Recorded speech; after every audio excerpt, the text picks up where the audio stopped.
चीन ने धोखा देकर आर्थिक विश्व विजय हासिल कर ली है।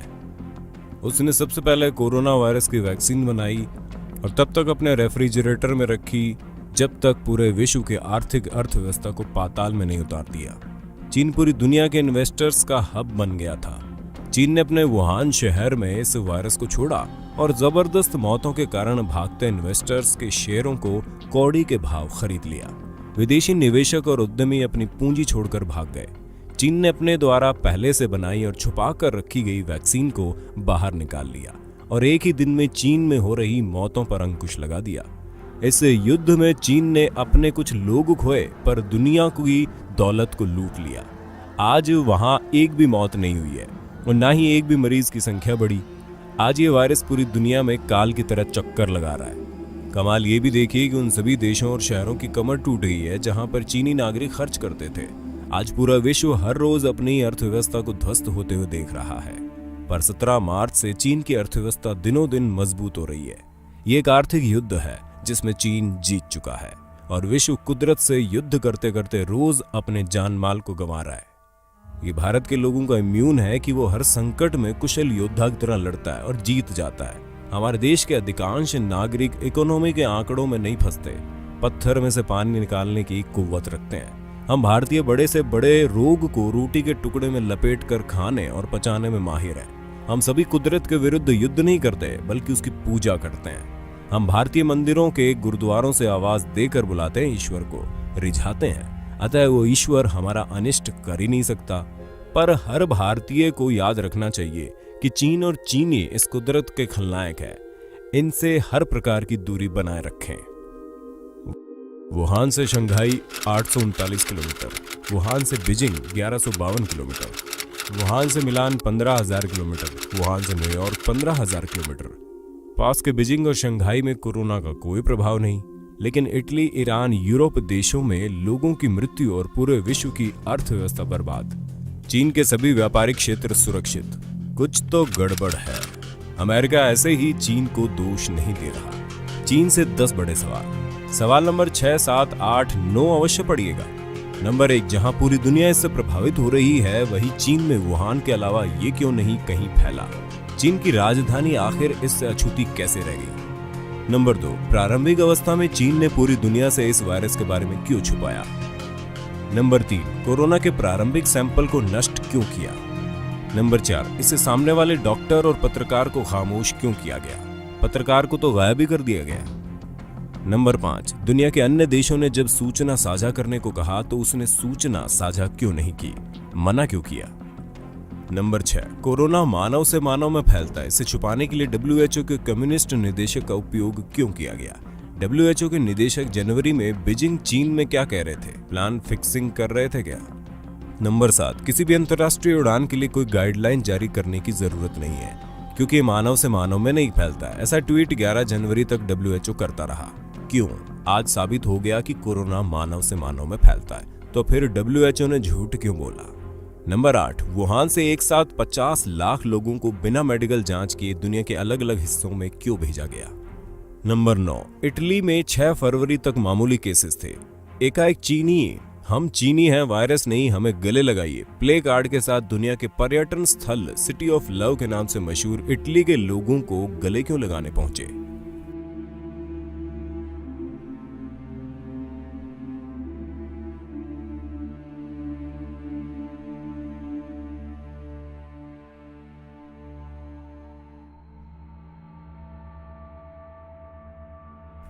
नंबर 10, पूरी दुनिया चीन और WHO को संदेह की नजर से देख रही है और ताज्जुब देखिए, एक ही दिन चीन और WHO दोनों भारत की तारीफ में उतर आए।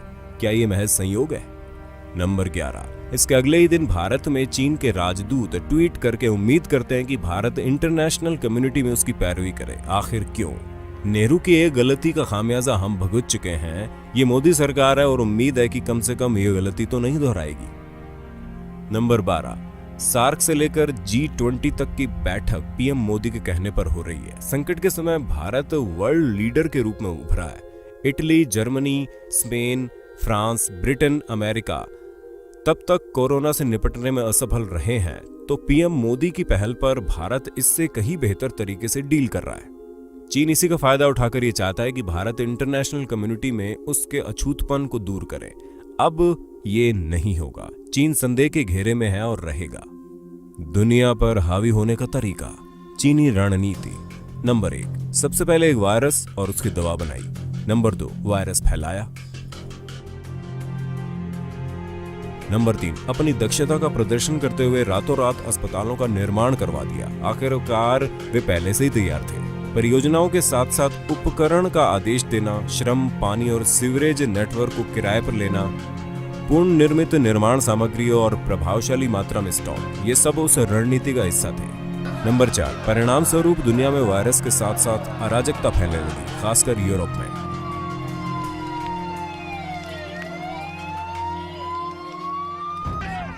नंबर 5, दर्जन देशों की अर्थव्यवस्था त्वरित रूप से प्रभावित हुई। नंबर 6, अन्य देशों के कारखानों में उत्पादन लाइनें बंद हो गई। नंबर 7, फलस्वरूप शेयर बाजार में जबरदस्त गिरावट।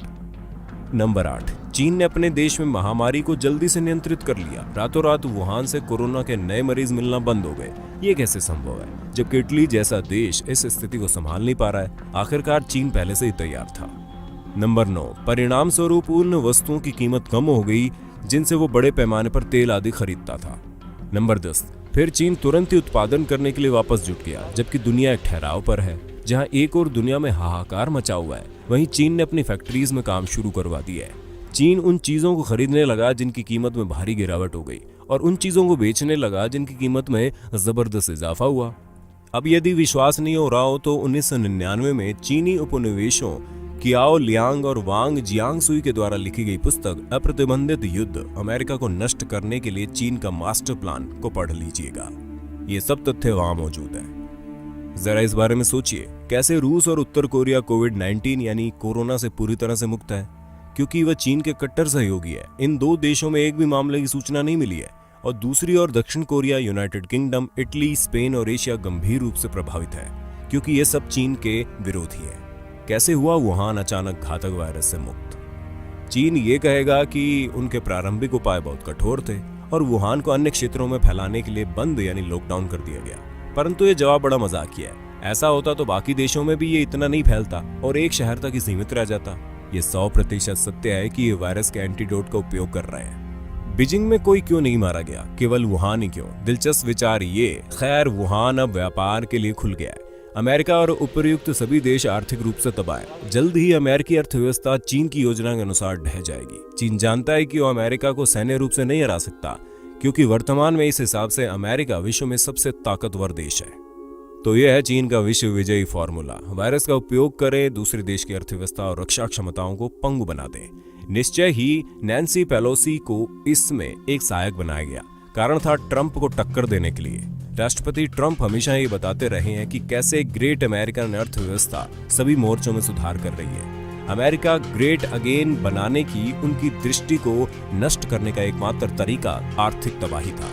नैन्सी पेलोसी ट्रंप के खिलाफ महाअभियोग लाने में असमर्थ थी, इसलिए चीन के साथ मिलकर एक वायरस जारी करके ट्रंप को नष्ट करने का ये तरीका उन्होंने अपनाया। वुहान तो महामारी का सिर्फ एक और प्रदर्शन था। अब यह वायरस महामारी को चरम पर ले जा चुका है। चीन के राष्ट्रपति शी जिनपिंग उन प्रभावित क्षेत्रों का दौरा करने के लिए बस एक साधारण RM1 फेस मास्क पहनकर पहुंचे। राष्ट्रपति के रूप में तो उन्हें सिर से पैर तक ढका होना चाहिए था, लेकिन ऐसा नहीं था। वायरस के किसी भी तरह के नुकसान का विरोध करने के लिए उन्हें पहले ही इंजेक्शन लगाया गया है। इसका मतलब ये कि वायरस के निकलने से पहले ही उसका इलाज चल रहा था।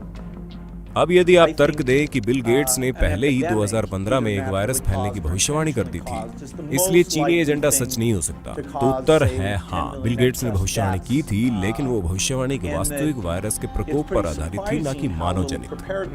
अब चीन ये भी बता रहा है कि वायरस का पहले से ही अनुमान था, ताकि इसका एजेंडा इस भविष्यवाणी से मेल खा सके और सब कुछ प्राकृतिक या स्वतः प्रक्रिया लगे। अभी भी यदि ये प्रामाणिक तथ्य आपको बनावटी लगता है तो आगे स्वयं देखना। चीन का अगला कदम गिरती हुई आर्थिक अर्थव्यवस्था के कगार का सामना करने वाले देशों से अब स्टॉक खरीद के विश्व अर्थव्यवस्था को अपने नियंत्रण में करना होगा। बाद में चीन ये घोषणा करेगा कि उनके मेडिकल शोधकर्ताओं ने वायरस को नष्ट करने का इलाज ढूंढ लिया है। अब चीन के पास अपनी सेनाओं के शस्त्रागारों में अन्य देशों के स्टॉक है और ये देश बहुत जल्द ही मजबूरी में अपने मालिक के गुलाम होंगे। और हाँ, एक बात और, जिस चीनी डॉक्टर ने इस वायरस का खुलासा किया, वो भी चीनी अधिकारियों द्वारा हमेशा के लिए खामोश कर दिया गया। विचारणीय है। तो दोस्तों, आपको इस वीडियो में अगर सच्चाई दिखती है तो इस वीडियो को शेयर करना, लाइक करना और हमारे चैनल को सब्सक्राइब जरूर कर लेना। जय हिंद, वंदे मातरम।